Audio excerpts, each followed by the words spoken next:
आज Doubtnut app download करें। Doubtnut पर अपने सभी गणित, रसायन विज्ञान, भौतिक विज्ञान और जीव विज्ञान के डाउट्स का करो सफाया।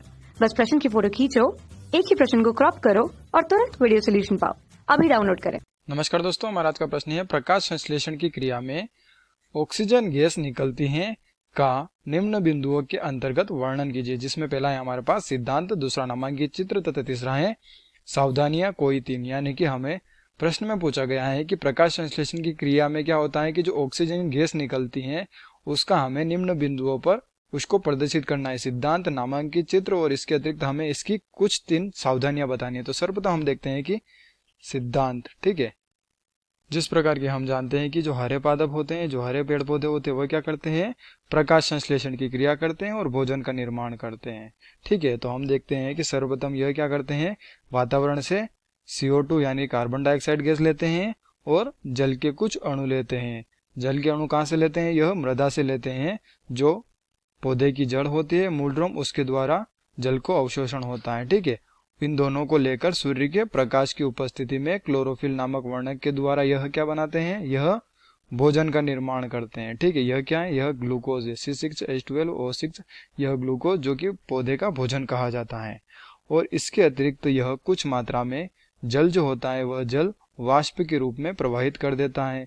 और अगर जल वाष्प के रूप में प्रवाहित करेगा तो इस प्रकार की प्रक्रिया को हम क्या कहेंगे, जल हानि कहेंगे, या इसके अतिरिक्त हम इसे वाष्पोत्सर्जन करेंगे। और इसके अतिरिक्त यह कुछ मात्रा में ऑक्सीजन को बाहर निकालती हैं, ठीक है। तो दोस्तों हमें यही सिद्ध करना है, यही हमारा सिद्धांत है। जो हरे पादप होते हैं वह प्रकाश संश्लेषण की क्रिया करते हैं। कौन सी क्रिया करते हैं, प्रकाश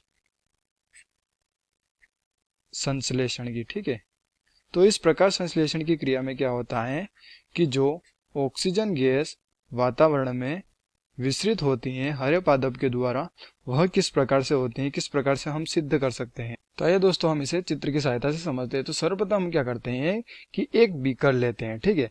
एक बीकर लेते हैं और उस बीकर में क्या करते हैं कि पानी डालते हैं, ठीक है। आधा या आधा ऊपर पानी डालते हैं, उस बीकर को भर देते हैं, आधा या आधे से ज्यादा ऊपर। तो दोस्तों इस बीकर का नाप यहाँ तक का है, लेकिन हम पानी कहाँ तक भरते हैं, यहाँ तक भरते हैं। और उसके बाद हम क्या करते हैं कि जो हाइड्रिला का पौधा होता है उस हाइड्रिला पौधे की पत्तियों को लेते हैं। क्या लेते हैं, पत्तियों को लेते हैं। दोस्तों हाइड्रिला पौधे की पत्तियों को इसलिए लेते हैं क्योंकि जो हाइड्रिला का पौधा होता है यह जल में भी अपना विकास कर सकता है, जिसके कारण हम इस प्रकार के पौधे को लेते हैं, ठीक है। तो सर्वप्रथम हम क्या करेंगे, बीकर लेंगे, बीकर में पानी डालेंगे और पानी के अंदर क्या डालेंगे, हाइड्रिला की पत्तियां को डालेंगे। और जब हाइड्रिला की पत्तियों को डालेंगे हम, तो उसके बाद क्या करेंगे कि इसमें जो हमारा बीकर होगा वह कुछ इस प्रकार से इसको लगा देंगे, ठीक है। इस पत्तियों को हम ढक देंगे इस फनल के सहायता से। तो यह क्या है, यह फनल है। और यह जो अंदर हमें पत्तियां दिखाई दे रही है, हम हाइड्रिला का पौधा या हाइड्रिला की पत्तियां कहते हैं, ठीक है। और इसको कैसे ढकते हैं, इसको हम फनल के ढक से हैं, ठीक है। यह फनल होती है और इस फनल को हम ढक देते हैं वापस इस फरक नली के द्वारा। किसके द्वारा, परक नली के द्वारा। इसे हम टेस्ट ट्यूब भी कहते हैं। तो इस प्रकार से हम संरचना बना लेते हैं और फिर क्या करते हैं कि NaHCO3 की मात्रा कुछ इसमें डाल देते हैं, बीकर में डाल देते हैं।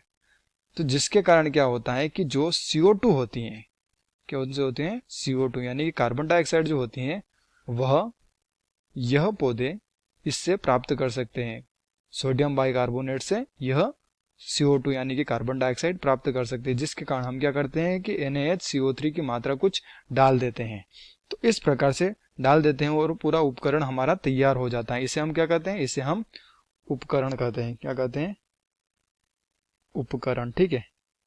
तो इसी उपकरण को हम लेकर कहाँ रखेंगे, इसको लेकर हम धूप में रखेंगे, ठीक है।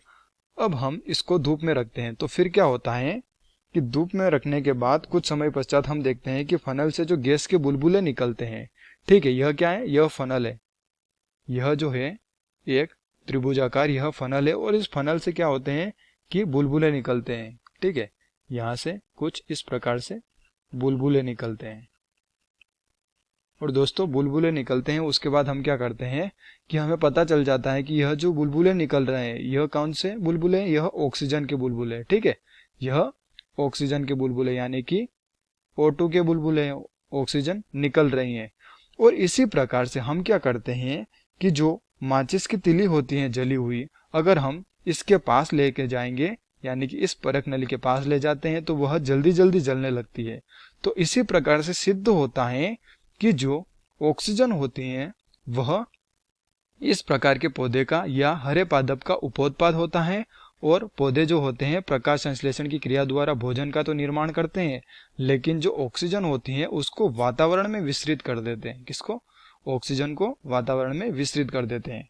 ठीक है दोस्तों, तो इसी प्रकार से हम कह सकते हैं कि जो गैस होती है वातावरण में विसरित होने वाली, वह कौन सी गैस होती है? वह ऑक्सीजन गैस होती है। और ऑक्सीजन गैस कहाँ जाती है? ऑक्सीजन गैस जो होती है यह वातावरण में, हम लिख सकते हैं कि वातावरण में चली जाती हैं, वातावरण में मुक्त होती हैं। ठीक है, अब देखते हैं हम कि इस प्रकार का जब प्रयोग करते हैं तो हमें क्या क्या सावधानियां बरतनी चाहिए। ठीक है, तो सर्वप्रथम हम देखते हैं कि जो प्रयोग के लिए जो पौधा हम यूज करते हैं, जो पौधा हम लेते हैं, उसे हमें हाइड्रिला पौधा का ही इस्तेमाल करना चाहिए। कौन सा पौधा लेना चाहिए? हाइड्रिला का पौधा। ठीक है, हाइड्रिला का पौधा ही लेना चाहिए। हम लिख लेते हैं हाइड्रिला पादप लेना चाहिए। और इसके अतिरिक्त हमें क्या करना पड़ता है कि जो पौधे क्या करते हैं कि CO2 लेते हैं। ठीक है, तो पौधे की CO2 की आपूर्ति के लिए हमें क्या करना चाहिए? हमें सोडियम बाइकार्बोनेट इसमें डाल देना चाहिए पानी के अंदर। ठीक है, बीकर की सहायता से बीकर में डाल देना चाहिए इस सोडियम बाइकार्बोनेट को। तो हम लिख सकते हैं कि CO2 की आपूर्ति के लिए हमें किसे डालना चाहिए? NaHCO3 की मात्रा को डालना चाहिए। ठीक है, इसके अतिरिक्त हमें एक और सावधानी बरतनी चाहिए, वो है धूप। ठीक है, इस प्रकार के उपकरण को हम तैयार करने के बाद इसे हम कहाँ रखते हैं? इसे हम धूप में रखते हैं। तो हम लिख सकते हैं कि एक और सावधानी क्या हो सकती है? धूप।